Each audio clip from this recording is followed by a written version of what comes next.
तो Prince of power के last episode के अंदर हमने देखा था कि यहाँ पे थॉर और अमेडिस जो कि दाऊद इजिप्शियन सिटी ऑफ अंडरवर्ल्ड के अंदर पहुंचते हैं ताकि वहां पे जाके बुक ऑफ थॉट को जो है वो हासिल कर सकें और उस पूरे के पूरे फॉर्मूले को हासिल करके उस ओमनीसेंस को हासिल कर सकें जिसके जरिए वो यहाँ पे हरकुलिस को मल्टीवर्स के अंदर तलाश करेंगे। लेकिन हम देखते हैं कि जब वो बहुत ज्यादा मेहनत करने के बाद सेखमेत वगैरह को हराने के बाद उस किताब तक पहुंचते हैं तो पता ही चलता है कि दरअसल वाली हाल्फलिंग तो उनसे 4 हाथ आगे है और वो ऑलरेडी उनको यहाँ पे स्ट्रैप के अंदर फंसा के उस असली किताब को हासिल कर चुका है जिसको वो ऑलरेडी पढ़ भी चुका है। तो अब आगे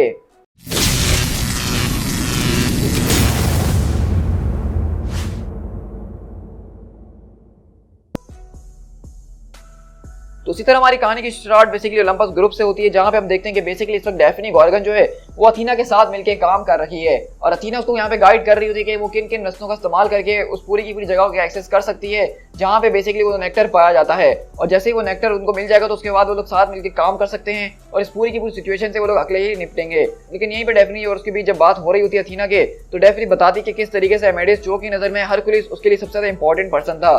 लेकिन अथीना बताती कि मेरे ख्याल से तुम जो हो कभी अमेडिस को जान ही नहीं पाई हो क्योंकि मैं जितना अमेडिस को जानती हूँ वो अपने आप को भी इतना नहीं जानता होगा। और रही बात उसकी फेवरेट और इंपॉर्टेंट पर्सन की तो मेरी नजर में उसकी नजर में सबसे ज्यादा इंपॉर्टेंट पर्सन वो तुम हो और कोई नहीं। और अगले बार हम देखते हैं कि इसी तरह जब डेफनी गॉर्गन यहाँ पे उसके इंस्ट्रक्शंस को फॉलो करते हुए आगे बढ़ी रही होती है तो अगली बार उसको कोई चीज आगे जबरदस्त तरीके से हिट करती है और वो जोर से चिल्लाती है और वहीं पीछे से आवाज आती है कि मैं हूँ Atlanta the sub commander of the Pantheon. अगर तुम अपने हथियारों को यहाँ पे फौरन नीचे कर देती हो और सरेंडर कर देती हो तो मैं तुम्हें अपनी जबान देती हूँ कि मैं तुम्हें नुकसान नहीं पहुंचाऊंगी। तो वहीं से हम देखते हैं कि अथीना पूछती है कि आखिरकार यहाँ पे हो क्या रहा है। तो वहीं से डेफनी बोलती है कि किसी ने मुझे ऑफेंड करने की कोशिश करी है। वेल मैं तो उसको एक तरह से चैलेंज समझती हूँ। अब इसी के बाद हम दोबारा यहाँ से हरकुलिस और अमेडिस के पास शिफ्ट होते हैं जहाँ पे अमेडिस बोलता है कि ऑल राइट आखिरकार हम यहाँ पे पहुंच ही चुके हैं और अभी तक उसने उस चीज को हासिल नहीं करा है। मेरे ख्याल से अभी भी हमारे पास एक मौका मौजूद है। तो थॉर बोलता है कि हाँ तुम ठीक कह रहे हो, अभी हमारे पास खुश होने का एक रीजन तो मौजूद है कम से कम। और इस वक्त हम जिस जगह के अंदर मौजूद हैं वो जगह कुछ और नहीं बल्कि द कॉन्टिनेंट ऑफ परंचुआ है जो कि रियल ऑफ हिंदू पैंथियन है। अब जैसा कि मैं जानता हूँ कि मेरे चैनल के ऊपर काफी ज्यादा लोग मौजूद है जो कि इंडिया से बिलोंग करते हैं और उसमें से काफी ज्यादा हिंदूज भी होंगे। तो आप लोगों के लिए एक काफी प्राउड मोमेंट है जो कि मैं इस वक्त शेयर कर रहा हूँ क्योंकि इस वक्त डीसी कॉमिक्स के अंदर हिंदू पैंथियंस को दिखाया जा रहा है कि ये उनकी एक जगह है और इस जगह को 5th ऑफ 7 ओशन सराउंडिंग माना जा रहा है जिसमें ये 2 दरियाएं जो कि एक दूसरे से सेपरेट हो रहे हैं जिसमें से एक का नाम लोका है जो कि डायरेक्शनल स्पेस को रेफर करता है और एक है अलोका जो कि नॉन डायरेक्शनल स्पेस को जो है यहाँ पे रेफर करता है। और इसी तरह से इन दोनों के दोनों दरियाओं को जो है अलग करने के लिए यहाँ पे एक रखड़ी को बीच में लगाया गया है। लेकिन इसी तरह थॉर बताता है कि हमारा नेमेसिस वाली हाल्फलिंग जो कि प्रिंस ऑफ मिस्चीफ है वो क्लियरली यहाँ पे उस पूरी की पूरी बुक ऑफ थॉट को पढ़ चुका है जिसके जरिए वो वहाँ पे सारे के सारे लोगों को अपनी मुट्ठी में कर चुका है और उसका इस्तेमाल करते हुए उस पूरे के पूरे बड़े से डीमन स्नेक को जो है उस समंदर से खींचने की कोशिश कर रहा है जो कि माइटी विष्णु ने वहाँ पे बनाया था। वो इस पूरे के पूरे पानी को खींचने की कोशिश कर रहा है जो कि माउंट मंदारा के नीचे मौजूद है और जैसे ही वो सारा का सारा पानी हटेगा तो उसके नीचे से मून कप उसको रिवील हो जाएगा और वही मून कप एक आखिरी चीज है जो कि इस पूरे के पूरे इंग्रेडिएंट्स को बनाने के लिए जरूरी है। तो वहीं से मेडिस जो बोलता है कि हाँ मैं तुम्हारी बात को समझ रहा हूँ गोल्डीलॉक्स, लेकिन इसका मतलब है कि अभी तक उसने वो हासिल नहीं किया है तो उसका क्या मतलब है कि हम उसको अभी भी रोक सकते हैं। लेकिन वहीं पे थॉर बोलता है कि जरा रुक जाओ। तो मेडिस बोलता है कि जीज आखिरकार तुम लोगों को हो क्या गया है, तुम लोग हमेशा ऐसी जज्बात में रहते हो। अगर मैं तुम्हें हरकुलिस से कंपेयर करूं तो उसके मुकाबले में तुम कुछ ज्यादा ही बात नहीं करते हो। तो हरकुलिस बोलता है कि मैं जानता हूं कि मैं माइटी हरकुलिस की तरह तो नहीं हूं क्योंकि मैं यहाँ पे कॉन्सेप्ट ऑफ कॉशन को समझता हूं कि कब कहाँ पे खतरा है और हमें कब कहाँ पे रुकना चाहिए और मैं अब तुम्हें यहाँ पे एक कदम भी और आगे नहीं बढ़ाने दे सकता हूँ। तो मेडिस बोलता है कि क्या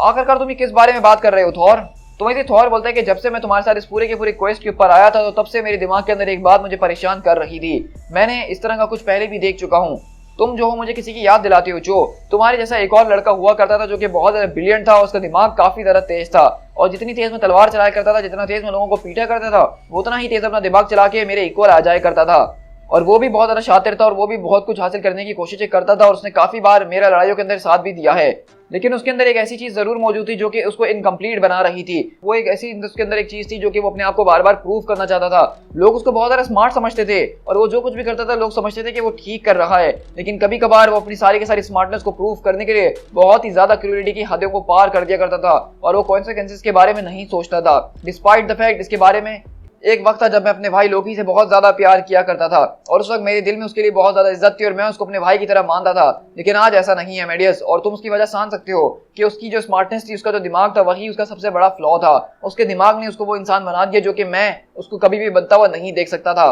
और यही अब सारी की सारी चीजें मुझे मेडिस जो तुम्हारे साथ नजर आ रही हैं कि तुम अपने ही पूरी इंटेलिजेंस के शिकार ना हो जाओ और वही इंटेलिजेंस तुम्हारे ऊपर हावी ना हो जाए। तुम्हारा बहुत बहुत शुक्रिया कि तुम मुझे यहाँ तक लेकर आए, तुमने मुझे यहाँ तक लीड करा और ये सारी की सारी बातें बताई। लेकिन इसके आगे से अब स्काई फादर होने के नाते मैं सारी की सारी चीज़ों को संभाल लूंगा, क्योंकि मैं इन सारी की सारी पावर्स को तुम्हारे हाथों के अंदर तो ट्रस्ट नहीं कर सकता हूँ कि तुम्हारे हाथ में ये पावर लगेगी तो तुम कुछ गलत नहीं करोगे।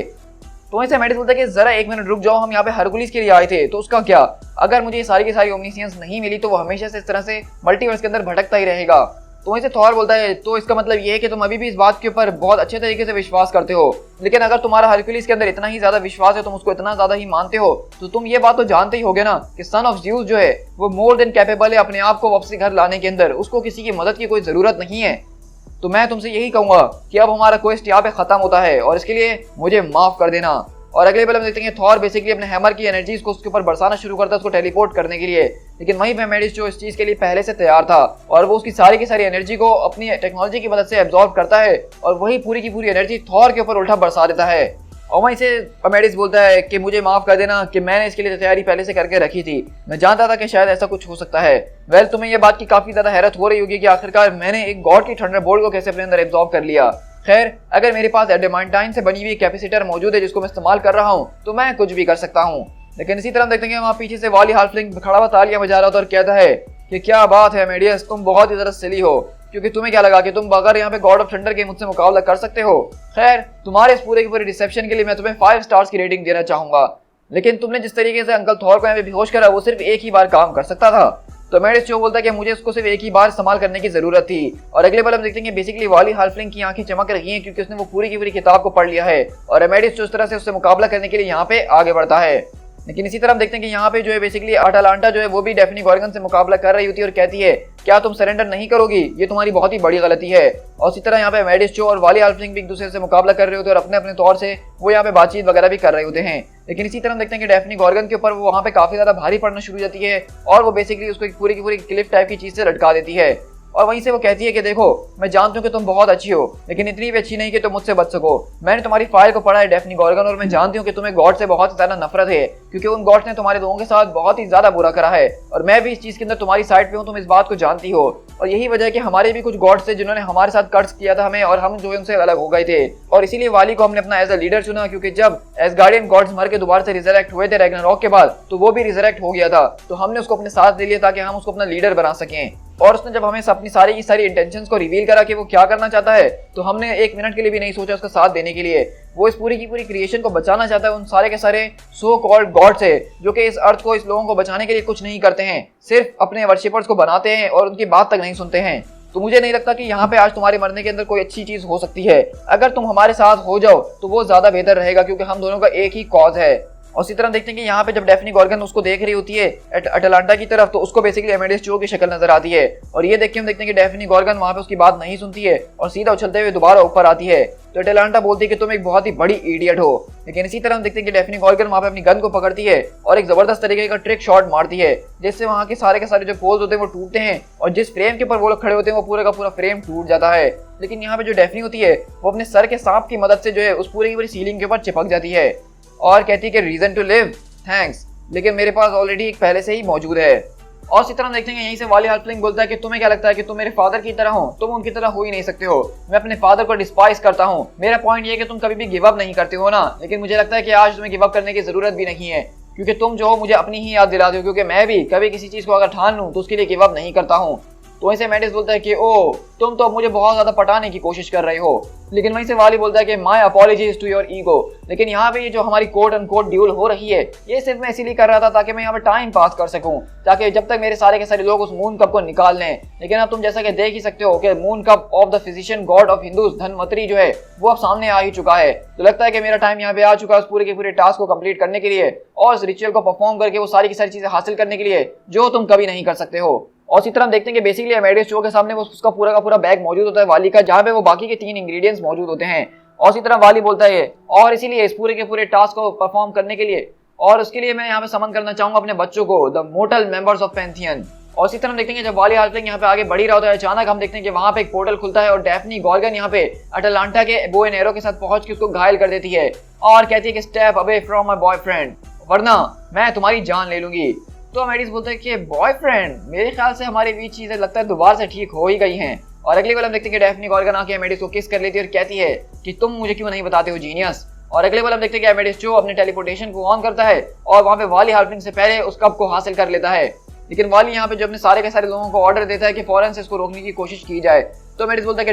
डेफनी मैं तुमसे बहुत ज्यादा प्यार करता हूँ, लेकिन इस वक्त हमारे पास सिर्फ 14 घंटे ही मौजूद हैं जिसके जरिए हम अर्थ को बचा सकते हैं। तुम इन सारे के सारे डीमंस को रोक लाऊंगा, तब तक मैं इस पूरे के पूरे रिचुअल को कंप्लीट करता हूँ। और अगर हम इन सारी की सारी चीजों को सर्वाइव कर गए तो मुझे तुम्हारे कल्चरल रेफरेंसेस के ऊपर काम करना ही पड़ेगा। तो डेफनी बोलती है कि तुम ये क्या बातें कर रहे हो। तो एमेडियस बोलता है कि कुछ नहीं, बस मैंने अभी भी रियलाइज करा कि ये तो हमारी पहली असल डेट है। और इसी तरह हम देखते हैं अगले पल एमेडियस और डेफनी यहाँ पे खड़े होते हैं उस बीच में रॉक के, और अगले पल हम देखते हैं कि वहाँ पे जबरदस्त किस्म की फोर्सेज जो हैं वाली हाल्फलिंग की उनके ऊपर अटैक करने के लिए आ रही होती हैं। और इसी तरह हम देखते हैं कि डेफनी गॉर्गन बेसिकली उन सारे के सारे लोगों को अकेले ही रोक रही होती हैं। और वहीं पे एमेडियस जो उस एप्पल के टुकड़े करके स्लाइसेस करके उस पूरी की पूरी रेसिपी को तैयार कर रहा होता है। हीबी के नेक्टर से बेसिकली वो बुक ऑफ थॉट को नहलाता है, जिसके जरिए बुक ऑफ थॉट की जो इंक होती है वो उसको उस मून कप के अंदर करेक्ट करता है। तो एक तरह से आप देख रहे हैं कि यहाँ पे 3 से 4 अलग अलग पैंथियंस की चीजों को मिला के जो है वो बेसिकली एक फॉर्मूला जनरेट कर रहा है। और उसके बाद उस फॉर्मूला के अंदर यही लिखा था कि जब इन सारी चीजों को मिला दिया जाए तो उस मून कप के अंदर उनको डाल के पीना है। और उसी तरह डेफनी चिल्लाती है कि एमेडियस थोड़ा जल्दी करो, लेकिन हम देखते हैं कि एमेडियस जो वहां पे उस पूरे के पूरे कप को पी जाता है और कहता है और नर्ड्स, लेकिन मुझे ऐसा लग नहीं रहा कि यहाँ पे कुछ होने वाला है। लेकिन अगले ही हम पल देखते हैं कि वहां पे एमेडियस जो के अंदर से एक गजब की एनर्जी निकलती है, जिसके जरिए वहां पे जितने के जितने लोग यहाँ पे उनके ऊपर अटैक करने के लिए आ रहे होते हैं उन सब के ढांचे रह जाते हैं सिर्फ, और कुछ भी नहीं। और वहीं से आवाज आती है कि डेफनी घबराने की कोई जरूरत नहीं है। तो वो कहती है कि एमेडियस। और अगले हम पल देखते हैं कि यहाँ पे एमेडियस जो एक पूरे के पूरे गॉड के अंदर ट्रांसफॉर्म हो चुका है, जहाँ पे अगर आप गौर करेंगे तो वो एक हिंदू गॉड से बहुत ज्यादा मिलता हमें नजर आ रहा है, क्योंकि यहाँ पे जिसने जिस चीज को इस्तेमाल करा है उसके अंदर एक हिंदू गॉड का भी आर्टिफैक्ट मौजूद था। और वो कहता है कि ऑफ कोर्स मेरे अलावा यहाँ पे और हो भी कौन सकता है। तो वहीं से डेफनी बोलती है कि सच में तुम ठीक हो, आखिरकार तुम्हें कैसा फील हो रहा है। तो एमेडियस बोलता है कि मैं फील कर सकता हूँ सब कुछ, मैं हर एक छोटी से छोटी चीज और बड़ी से बड़ी चीज को फील कर सकता हूँ। मैंने इस वक्त एक झटके के अंदर थॉर को वापसी उसके घर पे पहुंचा दिया है। मैंने एक झटके के अंदर यहाँ पे वाली हाल्फलिंग को उसकी पनिशमेंट के लिए वापसी दाऊद सिटी के अंदर भेज दिया है। और मैंने द प्रोमीथियन फ्लेम को दोबारा से रीइग्नाइट कर दिया, जिसके जरिए सारा का सारा ओलंपस जो है दोबारा से अनचेंड हो चुका है। और अब मैं इस बात को भी जान चुका हूँ कि थॉर बिल्कुल ठीक था कि ये मेरी जगह नहीं है। थॉर ने बिल्कुल ठीक कहा था कि मैं इस सारी की सारी पावर्स के लायक नहीं हूँ, क्योंकि मेरी अपनी कुछ इनसिक्योरिटीज हैं, इनकम्प्लीटनेस है। और अब जैसा कि मेरे पास ये सारी की सारी पावर आ चुकी है तो मेरा सोल उन सारी की सारी चीजों को रिफ्लेक्ट कर रहा है। ये पावर जो है मुझे करप्ट कर सकती है। थॉर ने बिल्कुल ठीक कहा था कि ये पावर जो है मेरे लिए नहीं बनी है। मैं इस पावर के साथ भी सिर्फ एक फॉल्स स्काई फादर ही रहूंगा और कुछ भी नहीं। डेफनी तो डेफनी बोलती है कि हाँ एमेडियस। तो उसी तरह हम देख रहे हैं कि बेसिकली एमेडियस जो है पूरे के पूरे गॉड के अंदर ट्रांसफॉर्म हो चुका है, जहाँ पे वो एक वक्त में सारी की सारी चीजों को देख पा रहा है, सबको महसूस कर पा रहा है, और वो जान गया है कि वो सारी की सारी पावर के लायक नहीं है। लेकिन वहीं से डेफनी बोलती है कि हाँ एमेडियस, मैं यहीं पे मौजूद हूँ तुम्हारे साथ, मैं कहीं नहीं गई हूँ, बताओ बेबी मैं क्या करूँ। तो एमेडियस बोलता है कि तुम्हारा बहुत शुक्रिया, मुझे तुम्हारी इस वक्त जरूरत है ताकि तुम मुझे इस दुनिया के साथ जोड़ के रख सको, ताकि मैं इस पूरे के पूरे कॉस्मोस के अंदर उस चीज को तलाश कर सकूँ जिसके लिए मैंने सारी की सारी ग्रेट पावर को हासिल किया है। वो बबल यूनिवर्स जिसको हेरा ने क्रिएट किया था वो डिस्ट्रॉय नहीं हुई थी। उस पूरी की पूरी फाइनल बैटल के अंदर जो कि न्यू ओलंपस के अंदर हुई थी, लोग समझ रहे थे कि वो पूरी की पूरी यूनिवर्स डिस्ट्रॉय हो चुकी है, लेकिन उस वक्त से वो पोर्टल डिस्ट्रॉय हुआ था जो कि उस यूनिवर्स का आने जाने का रास्ता था। और इस पूरे के पूरे कॉन्टिनेंट के अंदर जो कि वो रियलिटी बनाई गई थी एक बबल यूनिवर्स की, अभी भी वो शख्स मौजूद है जो कि यहाँ से वहाँ घूम रहा है, और अब मैं उसको फील कर सकता हूँ। और अब जैसा कि मेरे पास ये सारी की सारी शक्तियाँ मौजूद हैं, तो उस ट्रैप कॉन्टिनेंट के अंदर से मैं उस वेलियंट डीटी को यहाँ पे दोबारा से समन करना चाहूंगा, ताकि वो यहाँ पे हमारे इस प्लेन के ऊपर आ सके, ताकि मैं उसको गॉड्स ऑफ द गॉड्स बना सकूं, ताकि मैं अपनी ये सारी की सारी ओमनिशियंस उसको दे सकूं जो कि इसका हकदार है। और अगले ही हम पल देखते हैं कि यहाँ पे एक जबरदस्त किस्म का पोर्टल खुलता है, और उसके अंदर से कोई और नहीं बल्कि द माइटी हरकुलिस जो है यहाँ पे अपनी एंट्री मारता है। लेकिन हम देख रहे हैं कि यहाँ पे सिर्फ हरकुलिस ने एंट्री नहीं मारी, बल्कि एंट्री मारने के साथ ही एमेडियस चो ने अपनी सारी की सारी पावर वो हरकुलिस को दे दी है, क्योंकि एमेडियस चो इस बात को जानता है कि एमेडियस जो है वो एक मोर्टल है और वो कभी भी गॉड नहीं बन सकता, उससे ये पावर कंट्रोल नहीं होंगी। तो इसलिए उसने ये पावर हरकुलिस को दे दी, क्योंकि वो एक ऑलरेडी गॉड था। लेकिन इसी तरह हम देखते हैं कि हरकुलिस की यहाँ पे आंखें चमक रही होती है और वो कहता है, मैं कहाँ हूँ एमेडियस, आखिरकार तुमने मुझे तलाश कैसे करा, और ये सारी की सारी शक्तियां मैं उसको महसूस कर सकता हूँ जो मेरे अंदर से बह रही है। बाय ज़्यूस, मैं उसको देख सकता हूँ, वो आ रहा है, मुझे जाना होगा। तो एमेडियस बोलता है कि हर्क जरा रुको, आखिरकार तुम कहाँ जा रहे हो, मैंने इतनी सारी की सारी मेहनत इसलिए नहीं करी कि मैं तुम्हें दोबारा से खो सकूं। लेकिन इसी तरह हम देखते हैं कि वहीं पे हरकुलिस चिल्लाता है और गायब हो जाता है कि सारे के सारे हीरोज को एक साथ दोबारा गैदर होना पड़ेगा उस फाइनल बैटल के लिए, मुझे सबको वार्निंग देनी होगी, वो यहाँ पे आ चुका है। The Chaos King has arrived to annihilate all of reality. और अगले पल हम देखते हैं कि यहाँ पे हमें एक शॉट दिखाया जा रहा होता है स्पेस का, जहाँ पे हम देख रहे हैं कि दरअसल यहाँ पे कुछ और नहीं बल्कि अमात्सु मिकाबोशी यानी कि केओस किंग जो है वो वापसी लौट आया है और वो बेसिकली अर्थ की तरफ आ रहा है उसको बर्बाद करने के लिए, ना कि सिर्फ अर्थ को बल्कि पूरी की पूरी रियलिटी को।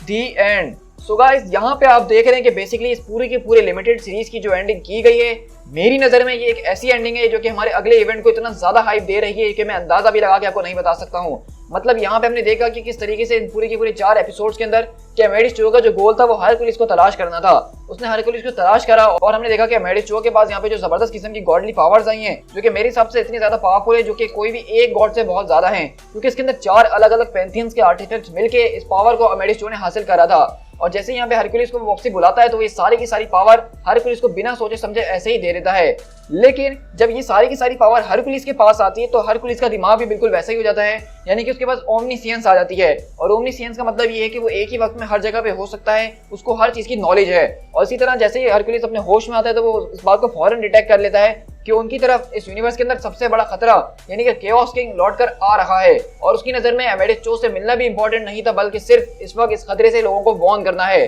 तो आप इस बात से अंदाजा लगा ही सकते हैं कि अब हमारे सामने जो खतरा आने वाला है यानी कि अमात्सु मिकाबोशी का केओस किंग, वो अब तक का सबसे ज्यादा खतरनाक विलन मेरी नजर में मैं कह सकता हूँ कि वो इस पूरे के पूरे मार्वल कॉमिक्स के अंदर एक अंडररेटेड विलन है। और जैसा कि आप देख रहे हैं कि हमें यहाँ पे बताया जा रहा है कि नेक्स्ट हमारे पास केओस वॉर होने वाली है और उसकी डिस्क्रिप्शन राइटर ने कुछ इस तरीके से दी है कि ये वो इवेंट है जो कि इन्फिनिटी गॉन्टलेट के इवेंट से बड़ा है, ये वो इवेंट है जो कि एनहाइलेशन से ज्यादा कॉस्मिक है, ये एक ऐसा थ्रेड है जो कि मार्वल के सारे हीरोज ने इससे पहले कभी फेस नहीं किया है। और मेरी नजर में ये जो डिस्क्रिप्शन दी गई है केओस वॉर की, ये बिल्कुल एक्यूरेट है।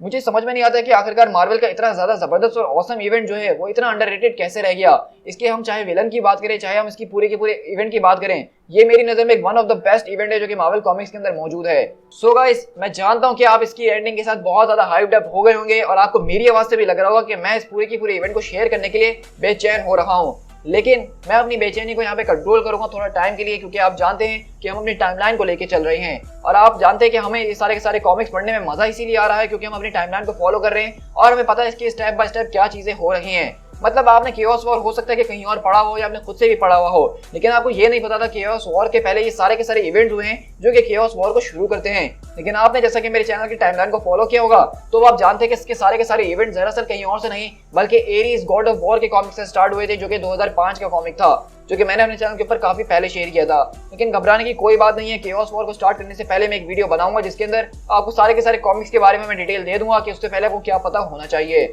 सो गाइस, आई होप कि आपको ये वीडियो काफी ज्यादा पसंद आई होगी और आपको अंदाजा हो गया होगा कि इन वीडियोस को बनाने में जो कि मैं इतने सालों से प्लान कर रहा हूँ मुझे कितनी मेहनत लगती है और तभी जाके उसका नतीजा आपको मिलता है कि आपको एक जबरदस्त किस्म का इवेंट बिल्डअप होते हुए नजर आता है। तो प्लीज आप लोग कमेंट काउंट करके मुझे इस पूरे के पूरे एपिसोड को अप्रिशिएट जरूर कीजिएगा। और अगर आप चाहते हैं कि मैं इसी तरह ऑसम कॉमिक्स अपने चैनल पे शेयर करते रहूं तो वीडियो को ज्यादा से ज्यादा अपने दोस्तों के साथ शेयर कीजिए, उनको भी हमारी इस टाइमलाइन का हिस्सा बनाइए ताकि ज्यादा से ज्यादा लोग इसको देख सकें और मैं डेली बेसिस पे वीडियोस बनाते रहूं। साथ ही साथ अगर आप चैनल पे फर्स्ट टाइम आ रहे हैं तो चैनल को सब्सक्राइब करना तो बिल्कुल भी मत भूलिएगा। हम अपने चैनल के ऊपर कॉमिक बुक को शेयर करते ही हैं जहां पे हम जबरदस्त किस्म से पूरी की पूरी टाइमलाइन लेके चल रहे हैं और ये कॉमिक्स मैं आपके लिए डेली बेसिस पे शेयर कर रहा होता हूँ, तो चैनल को सब्सक्राइब करना तो बनता ही है। साथ ही साथ अगर आपको पॉप कल्चर और मूवीज के हवाले से इंटरेस्ट है तो अब उसके लिए मैंने अपना एक नया चैनल बना लिया जो कि स्पीड टाइगर एक्सप्लेन का है, इसका लिंक मैं नीचे डिस्क्रिप्शन में दे दूंगा और आप उसको भी सब्सक्राइब कीजिएगा और अब से मैं सारे के सारे मूवी और सीरीज के रिलेटेड कंटेंट वहीं पे अपलोड करता हूँ। So guys, this is Speed Tiger, मिलते हैं अपने किसी और वीडियो के साथ। Till then, thank you so much.